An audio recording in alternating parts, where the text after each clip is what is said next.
اعوذ باللہ من الشیطان اللعین الرجیم بسم اللہ الرحمن الرحیم الحمدللہ رب العالمین وصلی اللہ علی محمد وآلہ الطیبین الطاہرین المعصومین اللہم صلی علی محمد وآل محمد وعجل فرجہم۔ سامعین محترم، ناظرین کرام، السلام علیکم ورحمۃ اللہ وبرکاتہ۔ یا علی مدد علیہ الصلاۃ والسلام سلسلہ گفتگو تاریخ العلماء پہ ہمارا جاری و ساری تھا، اور آج اس کے نامے مرحلے میں ہم داخل ہوئے ہیں، اور غیبت صغریٰ میں ہم امام زمانہ علیہ السلام کے 4 نائبین کے متعلق گفتگو کر رہے تھے، اور 2 نائبین کی گفتگو روایات کے اعتبار سے ہم مکمل کر چکے ہیں۔ آج اس گفتگو کے نامے حصے میں جو ہم بات کرنے چلے ہیں وہ امام زمانہ علیہ السلام کے تیسرے نائب جناب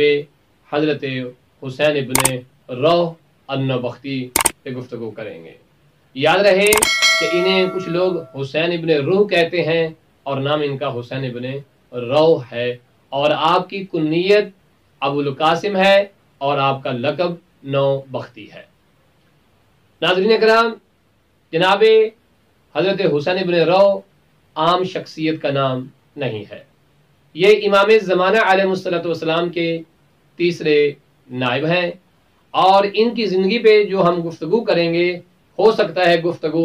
2-3 مرحلوں میں مکمل ہو۔ ناظرین محترم، جناب حسین ابن روح جو تھے، دوسرے جو سفیر جناب حضرت محمد ابن عثمان ابن سعید العمری ہیں، یہ ان کے بھی نائب تھے۔ کیا مطلب؟ یعنی جب وہ دوسری نیابت پہ فائز تھے، وہ لوگوں کے درمیان اور امام زمانہ علیہ السلام کے درمیان لوگوں کا رابطہ تھے، لوگوں کا ذریعہ تھے امام تک، لیکن لوگوں کے درمیان اور محمد ابن عثمان کے درمیان جو شخصیت رابطہ تھی، اس شخصیت کو حسین ابن روح کہتے ہیں۔ اور اتنے عظیم انسان کہ فقط اہل تشیع احباب جو ہیں ان کے نزدیک معتبر نہیں، ان کے ساتھ ساتھ اہل سنت کے نزدیک بھی آپ ایک علمی اور معتبر شخصیت کے طور پر پہچانے جاتے تھے۔ جناب حضرت حسین ابن روح جو ہیں، آپ کو 21 یا 22 سال امام زمانہ علیہ السلام کے تیسرے نائب ہونے کا شرف حاصل ہے۔ آپ کی جو زندگی ہے، بالخصوص وہ دورانیہ کہ جو آپ نے تیسرے نائب کے طور پہ گزارا ہے، اس کے اندر بہت عجیب و غریب واقعات تاریخ کے اندر رونما ہوئے ہیں، اور بالخصوص جناب حسین ابن روح النوبختی جو تھے، ہمارے علماء میں یہ وہ عظیم شخصیت تھے کہ ایک واقعہ ملتا ہے کہ ایک خاتون امور وجوبہ جب واجبات لے کر ان کے پاس بغداد میں آتی ہے، وہ اپنے ساتھ ایک مترجم لے کے آتی ہے۔ کیوں؟ اس لیے کہ مجھے ان کی زبان کی سمجھ نہیں آئے گی، اور میری زبان کی ان کو سمجھ نہیں آئے گی، لہٰذا ایک ایسا فرد مترجم ہونا چاہیے جو ان کی بات کو سن کر مجھے سمجھائے اور میری بات کو سن کر ان تک پہنچائے۔ اب یہ خاتون جب مترجم کو لے کر آئی اپنی مشکل کشائی کے لیے، اور اس کے پاس کچھ واجبات تھے جو اس نے امام تک پہنچانے تھے جناب حسین ابن روح کے توسط سے۔ اب اس سے پہلے کہ وہ مترجم اپنی گفتگو کا آغاز کرتا، جناب حضرت حسین ابن روح نے گفتگو کا آغاز کیا، اور اس خاتون کو اس کی زبان میں ہی، اس کی لغت میں ہی متوجہ کیا، اور اس سے بات چیت کا آغاز کر دیا۔ جیسے ہی گفتگو کی، وہ خاتون بھول گئی کہ یہ سامنے شخصیت ہے، اسے تو میری زبان نہیں آتی تھی اور مجھے اس کی نہیں آتی تھی۔ اب اس شخصیت کی آواز کو یہ سمجھ بھی رہی ہے، اور اس کی باتیں اس تک پہنچ بھی رہی ہیں، اور وہ جواب بھی دے رہے ہیں۔ ہمارے علماء میں بہت کم شخصیات ایسی گزری ہیں کہ جن کے پاس ایسی کرامات ہوں، لیکن یہ بات اپنی جگہ ثابت ہے کہ جو لوگ امام علیہ السلام کے قریب ہو جاتے ہیں، اہل بیت کے قریب ہو جاتے ہیں، اللہ اور رسول کے قریب ہو جاتے ہیں، پھر پروردگار، جس طرح حدیث قدسی کا بھی یہ ایک قول موجود ہے، حدیث قدسی میں یہ آیا ہے کہ اے میرے بندے تو میرا بن جا، جب تو میرا بن جائے گا تو پھر میں تجھے کن فیکون کا اختیار بھی دے دوں گا۔ جناب حضرت حسین ابن روح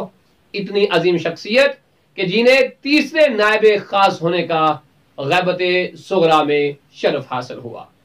جناب حضرت حسین ابن روح نوبختی جو ہیں، ان کے زمانے میں جو سب سے بڑا مسئلہ درپیش ہوا وہ یہ ہوا کہ آیا یہ تیسرے نائب ہیں یا نہیں ہیں، کیونکہ آپ کی جو نیابت خاصہ تھی بے عنوان نائب ثالث جو تھی، اس میں فتنوں نے بہت زیادہ سر اٹھا لیا تھا۔ بغداد کے اندر دیگر مقامات کے اوپر بہت زیادہ فتنے، بالخصوص شلمغانی جیسا فتنہ بھی جو ہے وہ اٹھا اور آپ کے مقابل میں آیا، جس کی تفصیل انشاءاللہ تعالی ہم اگلے مرحلے میں جا کے بیان کریں گے کہ شلمغانی کون تھا اور اس نے پھر پہلے وہ کیا تھا اور اس کے بعد اس کا انجام کیا ہوا۔ امام زمانہ علیہ السلام نے شلمغانی پہ لعنت کیوں کی، شلمغانی نے کون کون سی حدیث کی کتابیں لکھی تھیں، شلمغانی کا علماء میں کیا مرتبہ تھا، اور جب وہ لعنت کا مستحق ہوا اور امام زمانہ علیہ السلام نے غیبت صغرا میں اس کے اوپر لعنت کیوں کی تھی، یہ ساری باتیں انشاءاللہ اس ویڈیو کا جو اگلا حصہ ہوگا اس کے اندر ہم کمپلیٹ کریں گے انشاءاللہ تعالی۔ لیکن یاد رہے کسی بھی شخصیت کا جب معتبر ہونا ہے وہ کئی طریقوں سے ثابت ہو جاتا ہے۔ مثال کے طور پر جناب حضرت علی علیہ السلام یا رسول اسلام صلی اللہ علیہ وآلہ وسلم، اگر جناب حضرت سلمان فارسی کے متعلق، جنہیں سلمان محمدی کے نام سے مذہب اہل بیت میں جانا جاتا ہے، اگر ارشاد فرماتے ہیں کہ سلمان منا اہل البیت، کہ سلمان اہل بیت میں سے ہے، یا شیخ مفید کے متعلق امام زمانہ علیہ السلام کا وہ قول معروف کہ جو تاریخ کے اندر موجود ہے کہ امام نے کہا تو میرا بھائی ہے۔ اب کسی ایسی ویسی شخصیت کو تو امام اپنا بھائی نہیں کہیں گے،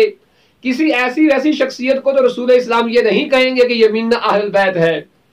اب جب سلمان منا اہل بیت ہے اور شیخ مفید کو امام زمانہ اپنا بھائی کہہ رہے ہیں،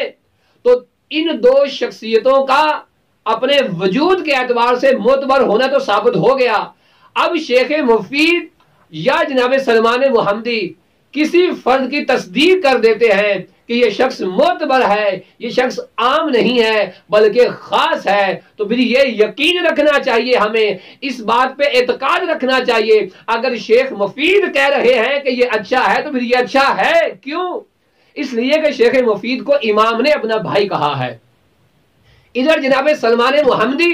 جنہیں منا اہل بیت کہا گیا ہے، اگر سلمان محمدی کسی شخص کی تعریف کرتے ہیں، کسی شخص کے اوپر اعتماد کرتے ہیں، کسی شخص کو معتبر جانتے ہیں، تو اس کا مطلب یہ ہے کہ پکی بات ہے، اعتقاد پختہ رکھیے کہ وہ شخص جس پہ سلمان محمدی اعتماد کر رہے ہیں وہ واقعاً لائق اعتماد ہے۔ کیوں؟ اس لیے کہ سلمان محمدی پہ مصطفیٰ صلی اللہ علیہ وآلہ وسلم نے اعتماد کیا ہے اور اہل بیت کا حصہ قرار دیا ہے۔ تو میں اپنی گفتگو کا اہم نقطہ اپنے سامعین کے حوالے کروں تاکہ دقت کے ساتھ اس پہ توجہ کی جائے۔ یاد رہے کہ جب جناب حسین ابن روح تیسرے نائب مقرر ہوتے ہیں، ان سے پہلے جو دوسرے نائب ہیں جناب محمد ابن عثمان ابن سعید العمری، ان کے سکہ ہونے، ان کے معتبر ہونے اور ان کے شیعہ عالم اور فقیہ ہونے کے متعلق امام حسن عسکری علیہ السلام کی حدیث مبارکہ موجود ہے۔ امام زمانہ نے فرمایا تھا کہ اے محمد ابن سعید، تیرے باپ عثمان ابن سعید کی سب سے بڑی خوش قسمتی یہ ہے، خوش بختی یہ ہے کہ اللہ نے انہیں تجھ جیسا بیٹا عطا کیا ہے۔ یہ کس کے بارے میں امام کہہ رہے ہیں؟ محمد ابن عثمان ابن سعید کے بارے میں کہہ رہے ہیں، اور وہ محمد ابن عثمان ابن سعید اپنی زندگی میں جناب حسین ابن روح کو ایک عظیم عالم کے طور پہ، ایک معتبر شخصیت کے طور پہ، ایک قابل اعتماد شخصیت کے طور پہ زمانے میں متعارف کرواتے ہیں، اور ان کے جانے کے بعد جب ان کا وقت وفات آتا ہے وہ حکم امام زمانہ سے جناب حسین ابن روح کا انتخاب کرتے ہیں نائب ثالث کے طور پر۔ اب یہاں پر اندازہ لگایا جا سکتا ہے کہ جناب حضرت حسین ابن روح اور نوبختی جو ہیں یہ کتنی عظیم شخصیت ہے۔ اس کے بعد والی جو گفتگو ہے انشاءاللہ تعالی وہ ہم اپنی گفتگو کے اگلے مرحلے میں کمپلیٹ کریں گے اسی موضوع پہ کہ نائب ثالث جناب حسین ابن روح النوبختی جو ہیں ان کی زندگی میں کون کون سے فتنوں نے سر اٹھایا تھا اور آپ کے وجود سے کون سے معجزات اور کون کون سی کرامات جو ہے وہ صادر ہوئی تھی۔ صلی اللہ علی محمد وآلہ طیبین الطاہرین المعصومین۔